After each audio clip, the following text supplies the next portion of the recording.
Pernah nggak sih habis sahur dada tuh rasanya panas atau begah gitu? Kamu nggak sendirian kok. Tapi gimana kalau aku bilang solusinya tuh bukan cuma soal apa yang kamu makan, tapi soal kapan kamu rebahan setelahnya. Yuk kita bongkar satu aturan emas yang super simple yang bisa bikin puasa kamu jadi jauh lebih nyaman. Coba ngaku, siapa di sini tim sahur mepet imsak? Yang sahurnya 5 menit sebelum azan, minum air segelas, terus langsung zup, balik lagi ke kasur. Kayaknya nikmat banget ya. Tapi ternyata ada harga yang harus kita bayar loh buat kebiasaan ini. Dan harga itu adalah rasa panas kayak terbakar di dada atau yang kita kenal sebagai asam lambung naik. Nggak enak banget kan rasanya? Nah, ini tuh bukan kebetulan semata, tapi ada penjelasan ilmiah yang logis banget di baliknya. Oke, penyebab utamanya ada di sini nih. Coba bayangin, di antara perut sama kerongkongan kita tuh ada semacam pintu gerbang otomatis, namanya katup LS. Tugas dia tuh simple banget, mastiin semua makanan dan asam lambung tetap aman di dalam perut, nggak balik lagi ke atas. Dialah pahlawan kita.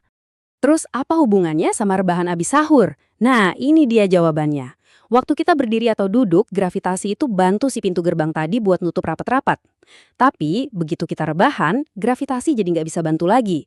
Akibatnya, si pintu gerbang ini jadi gampang kendor dan kebuka. Disitulah asam lambung dapat celah buat naik.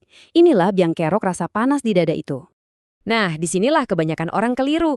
Mereka fokus sama jenis makanannya. Padahal seringkali kuncinya ada di jeda waktu. Coba deh, aku mau tahu, kamu tim sahur mepet imsak atau tim sahur lebih awal? Tulis di kolom komentar ya, kita lihat mana yang lebih banyak. Oke, setelah tahu masalahnya, sekarang kita masuk ke bagian terbaiknya, solusinya. Dan percaya deh, ini jauh lebih gampang dari yang kamu kira.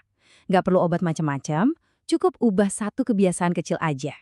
Dan ini dia aturan emasnya. Simpel banget kan? Selesaikan makan sahurmu, terus yang paling penting, kasih jeda. Kasih waktu dulu buat perut kita mulai kerja sebelum kamu rebahan. Berapa lama jedanya? Sebentar lagi kita bahas. Jadi, angka keramatnya adalah 1-2 jam, bro.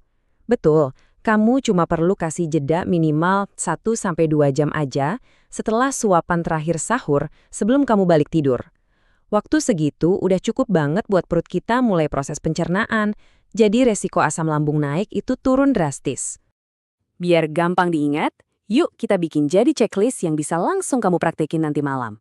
Pertama, atur waktu sahurmu sedikit lebih awal. Kedua, manfaatkan jeda 1 jam itu buat aktivitas ringan sambil duduk. Bisa ngaji, zikir, atau sekedar baca-baca. Hasilnya, kamu bisa tidur dengan nyaman dan puasa pun bebas dari gangguan rasa panas di dada. Jadi ingat ya prinsip ini, sahur yang waktunya pas itu sama dengan puasa yang nyaman dan tidur yang nyenyak. Anggap aja ini investasi waktu sedikit pas sahur buat kenyamanan sepanjang hari. Worth it banget. Nah, setelah kita bahas soal aturan jeda setelah sahur ini, aku jadi kepikiran. Menurut kamu, satu kebiasaan kecil apa lagi sih yang punya dampak besar banget buat bikin ibadah puasa kita jadi lebih berkualitas dan lebih sehat? Coba deh share idemu di kolom komentar ya.